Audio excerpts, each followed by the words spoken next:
आज हम पाठ 5 भारत देशः का अध्ययन करेंगे। भारत देशः हमें राष्ट्रभक्ति की प्रेरणा देता है। इस पाठ में यह बताया गया है कि जो हमारा देश है विविधताओं से भरा हुआ है, वो हमारे लिए सर्वोपरि है और इसकी रक्षा करना हम सभी का कर्तव्य है। हम सब जानते हैं कि जो समाज अपने कर्तव्य अपने देश के प्रति भुला देता है, उस राष्ट्र का, उस समाज का पतन हो जाता है। तो हमें राष्ट्र के हित के लिए सभी भेदभाव भूलना आवश्यक है। यदि राष्ट्र सुरक्षित है तो हम सब सुरक्षित हैं।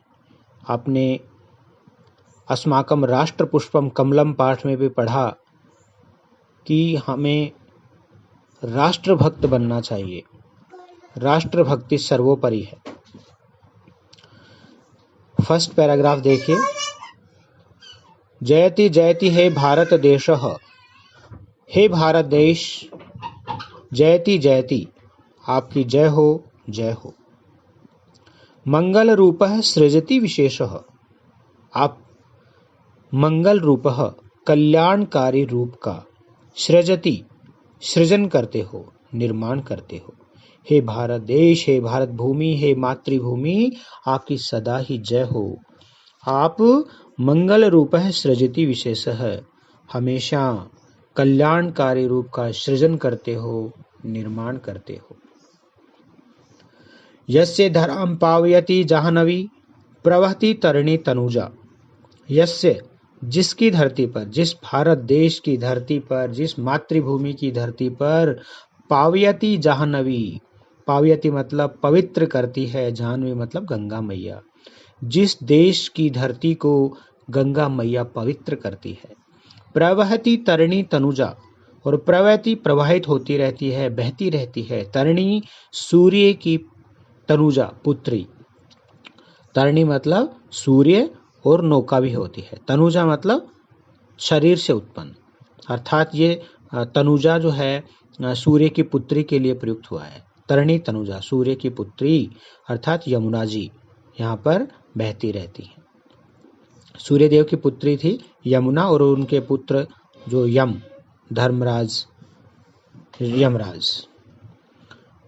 तो दिव्या गोदा झेलम कृष्णा शुचु ताल तरंगा, जहाँ पर जिस भारत देश में, जिस मातृभूमि में गोदावरी, झेलम और कृष्णा जैसी दिव्य नदियां हैं, शुचु ताल तरंगा, और जहाँ पर तालाबों में, पवित्र तालाबों में तरंगे उठती रहती हैं, लहरें उठती रहती हैं। सत्य अहिंसा यशो रूपकः गगने राष्ट्र प्रतीकः, सत्य और अहिंसा यश रूपकः, यश को देने वाले हैं, यश रूप में हैं, अर्थात प्रसिद्धि फैलाने वाले हैं। गगने राष्ट्र प्रतीक है, और आसमान में, आकाश में राष्ट्र का प्रतिनिधित्व करते हैं, राष्ट्र के प्रतीक के रूप में फहराते रहते हैं। अर्थात सत्य और अहिंसा का जब हम पालन करते हैं तो उसका जो यशगान है वो पूरे विश्व में राष्ट्र के प्रतीक के रूप में गूंज रहा है। ध्वजो धूयते यत्र तिरंगे सततम अति निर्भीकः, ध्वजो ध्वज अर्थात राष्ट्रीय ध्वज, धूयते मतलब फहराता है, यत्र जहाँ, तिरंगे मतलब तिरंगे में, जहाँ पर तिरंगे में 3 रंगों में हमारा राष्ट्रीय ध्वज फहरा रहा होता है। सततम अति निर्भीक है, सततम मतलब निरंतर, अति निर्भीक है बहुत ही निडर, वो हमें बहुत ही निडर बनाता है। अर्थात हमारा राष्ट्रीय ध्वज जब फहराता है तो वो हमें निडरता का संदेश देता है कि हम निडर रहें। हमारी जो सीमाएं हैं वो हमारे वीर सैनिकों से सुरक्षित हैं, जो दिन रात, सर्दी, गर्मी, बारिश, इन सभी परेशानियों को सहन करते हैं और हमें निडर होने का, हमारे राष्ट्रीय ध्वज को फहरने का अवसर प्रदान करते हैं। हिंदी, तमिल, तेलुगु, कन्नड़ सम्मिलित बहुगुण युक्तः, ये जो है हमारी राजभाषाओं का यहाँ पर वर्णन किया गया है। हिंदी भाषा, तमिल भाषा, तेलुगु भाषा और कन्नड़ भाषा, ये जो भाषाएं हैं, जो राजभाषाएं हैं, जिनको संविधान से राजभाषा का दर्जा प्राप्त है, सम्मिलित बहुगुण युक्त है, अनेक गुणों से, बहुगुण युक्त मतलब अनेक गुणों से भरी हुई हैं, अर्थात इनमें अनेक गुण हैं। सुर भारती विभा स्वर भूषित संस्कृत भूषणम एषः।